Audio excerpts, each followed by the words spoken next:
Margaret Lockwood was one of Britain's most popular film stars of the 1930s and 40s. A three-time winner of the Daily Mail Film Award, her iconic films such as The Lady Vanishes, The Man in Grey, and The Wicked Lady gained her legions of fans, later also including theatre and TV also. As part of our Authors in Lockdown series, our next guest knows all too well about that popularity and Margaret's 50-year career. I'm pleased to introduce Lyndsy Spence, author of the biography, Queen of the Silver Screen. Hi there, Lyndsy, how are you doing? Hi, I'm fine, thanks. I was saying, I said to you just before we came on air, actually, lovely wallpaper you've got behind there. Who's on the picture? Oh, that's my grandmother. Lovely. Yes, she's quite glamorous. And how's lockdown treating you? Well, I'm quite a socially distant person anyway, so I kind of like it, I guess. No, I'm only joking. It's weird because I think I can just go to the shop and then I think I really need to go. So it's okay if the weather's nice, but well, I guess I should be thankful I'm safe, but well, indeed we should. yeah, but I was put onto furlough in work, and the minute they put me on furlough, it rained, so I'm not quite sure what that meant. Bad omen, but no, we're so lucky. We are. I think, we're hopefully coming out the other side of it now, slowly but surely. I'm not quite sure what normal looks like the other side of it, but I'm sure we'll work it out at some point. I think we're pretty robust, aren't we? Yeah. Okay. There's no doubting for me the star status that surrounds Margaret Lockwood. When did you first become aware of her? I guess I was always aware of her, if that makes sense. Like, as a young child, I loved classic cinema, but it was always the American film stars. And then I got into Vivien Leigh, who only made like a few films. And it was a friend said, well, what about Margaret Lockwood?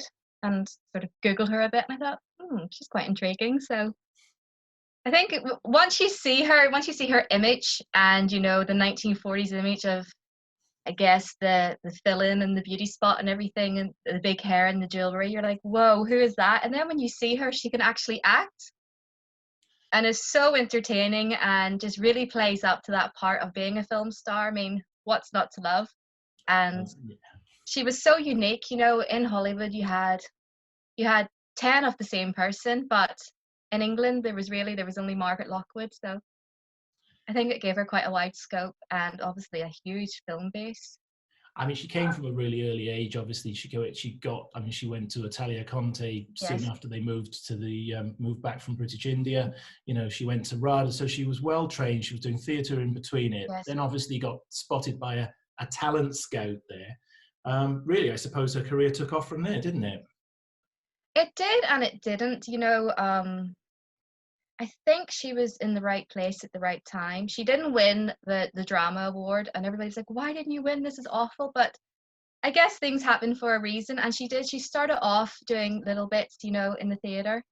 And then she was spotted by the right people and it sort of escalated. But I think, and it is quite a good thing for somebody as young as Margaret Lockwood, she really had to learn her craft in film before she was given the big time. And thank goodness, because, she was such a level-headed person and she never took it for granted that she had, this celebrity, and it didn't go to her head. So I think in a way she was luckier than most who are sort of grabs at a young age and just, thrown in front of the camera. She was able to cope, if that makes sense. Yes, I mean, you can tell she obviously her first few films were obviously where, I suppose you're quite right. She learned her craft. Yes. For sure, I think. And obviously then she hits the right note somewhere around the sort of 30s and 40s, and you're in a situation where, I mean, clearly she's becoming a star in her own right there. What would you say her most outstanding crowning glory is, in your opinion? Well, I think obviously The Wicked Lady, but if we go back, she did The Lady Vanishes with Alfred Hitchcock, and what a significant film for him because he went to Hollywood, and did Rebecca straight after. She did Bank Holiday. She did quite a lot before she became known as The Wicked Lady, and she took it in her stride. You can see the transition of sort of at the start of the war, she's gorgeous, but she's very girl next door. And then by the time the Wicked Lady rolls around, she's really giving the fans what they want. And that was quite a sore point when she was quite young, because she was obviously a very humble woman, and she went, to this society event, and she had on her school hat and a Macintosh, and the movie bosses were like, whoa, you really need to start dressing up or you're in trouble, so they had to put it specifically in her contract, dress up, socialize. So again, it's quite a bit of a learning curve, but I like that about her. I think it's quite quirky, and it's quite funny, because if you had somebody else in her position, I think they would be loving the glam, and and she's like, why do I have to dress up? This is me. But in the end, she gave people what they wanted, and I don't know, she's endlessly fascinating for me. I suppose it underlines there's that sort of public and private life Yes. in any sort of movie star, and particularly I think with Margaret, it was quite prevalent, because potentially a lot of what was being written about her wasn't actually true, because she was such a private person. Yeah, Is that something you found as you went through the research for the book? it was, and it was the reason why I decided, really spend a few years research her, talk to her family, who were amazing, by the way, but they had been, I guess, burnt by other people in the past. So it was a real trust exercise as well, but also just going back to the start and realizing, well, what we know about her, at that time wasn't particularly true. And even though she didn't court scandal, her backstory was just so interesting that really you didn't need her to be a scandalous character, because, well, I mean, I don't know if you've read the book, but her dad, he has enough scandal for everybody. And obviously that impacted her as she grew up. But no, such a private woman, but also very truthful. So if they had have just gone to Margaret, she was very blunt. She would have just told you how it was, So there was a lot of work in sort of revealing the real character, the real woman. But I mean, I think it was worth it in the end. Mhm. I think there's a few stars of today that could take a lot of lessons from the stars from the 30s and 40s and 50s, who kept very different lives from their public and private persona. And Yes.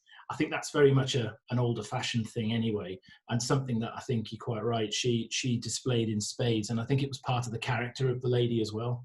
Yes, and also her mum. Her mum was, well, let's say a bit of a tyrant, but I actually discovered she was quite a sympathetic character, her mum, and her mum would be like, nonsense. Nobody's looking at you, that's nonsense. So, she was kept very humble.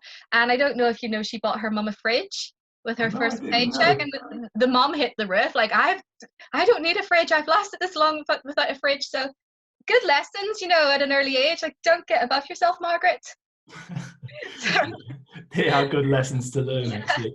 What did you set out to achieve with the book? With all of my ladies, and at the moment I'm working on a book about Maria Callas, I always think, and it's not supposed to sound as dramatic as it is, but I think to redeem not their public character, because obviously we can find anything we want, on Wikipedia or whatever, but the private woman, it's to offer that integrity to her story. And if there was a few iffy things along the way, because let's face it, nobody's a saint, to offer the integrity of why that happened, and to piece together, why her story panned out as it did. And even with Margaret, Margaret had some personal problems throughout the years, and especially as an older lady, just to, I guess, settle all of the nonsense and portray her, as she was. And certainly her career, it certainly started a downwards turn, it would say, Yeah. from the sort of 50s, where she sort of almost retreated into the theatre, Hmm. and the theatre on the West End, Hmm. admittedly, and then ultimately into TV. Do you see a difference in younger Margaret to older Margaret as you go through the research in the book? Yes, I think younger Margaret was quite a people pleaser, even though she had morals and everything. It was sort of like, you're doing 10 films, don't complain. She's like, okay. And then older Margaret, obviously, she had a child and had different life experiences. I think she's a bit more assertive. And also with her television role of Harriet in Justice, she says, she should be a QC. Let's make her the first female prime minister. And the guys said, well, nonsense. No woman will ever be prime minister. So I think she had that firm side, that she took no nonsense, but not a nasty character, just very, I think, very black and white. And that's what I like about her as well. And that was a really nice role for her in Hmm. the sort of latter days of her career, to pick up Yes. Justice on TV like that for 3 years. I mean, that she must have been, wow, yes, this was a really good opportunity for her. I think so, and also I guess because she was an actress and she absorbed herself in the roles. I don't mean this in a bad way, but you can almost hear like an imperious tone to her voice when she does interviews. She's taken on this career woman, which she was, but in a different way. And I think it was good for her. You can see that she's a lot more assertive and I don't know, a bit more posh, I think, as well. When you listen, it's quite funny. To me, there's a camp quality to it. It was harmless and good fun, and I think she took that on board for sure, and good for her. Almost a little bit of an early dynasty there, Like, possibly. very authoritative, but she was approached to play Joan Collins' mum in Dynasty. Wow. Yes, Okay. I found the letter and I was like, oh, that would have been magnificent. The beauty spot, the black hair, the clothes, and she says, what I want to do that for. She was quite happy, living in the suburbs on her pension. So So no limos there. I just imagine her rolling up to the TV studios in a big limo no, and really she playing that drove her part. own car. Mm? Yeah, she used to just roll up to the theater, when she was doing the Oscar Wilde play. Fans were astonished that she would just drive herself and wear. Somebody told me she wore a balaclava, which sounds quite threatening, but no, she was I mean, obviously a very attractive woman, but behind the scenes, quite plain, She, I suppose if you're wearing that stuff all day long, you want to put on something different, but no, it's endlessly entertaining when you read about her. And obviously she loved her fans.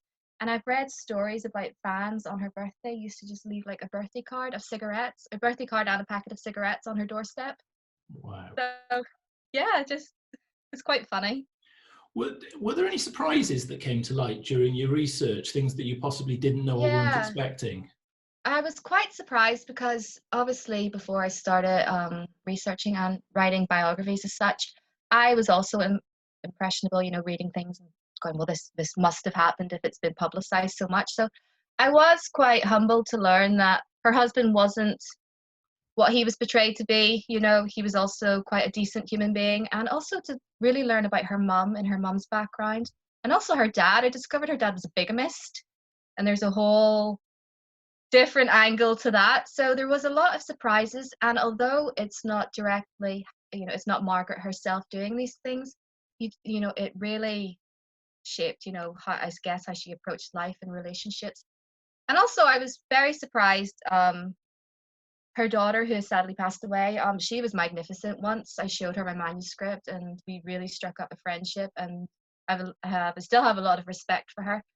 It was just the wildest experience to be sort of living in the moment, writing her story and sort of chatting to her family. It was the weirdest thing, but everybody was happy with the end result. So Yeah, and that's that was very a good thing. important. I think you stay Yeah. true. You stay true to the person, and I mean, Hmm. particularly if you've had a lot of support through the whole Yeah. process, then there's an onus on you to tell that story, but tell that Yeah. story properly.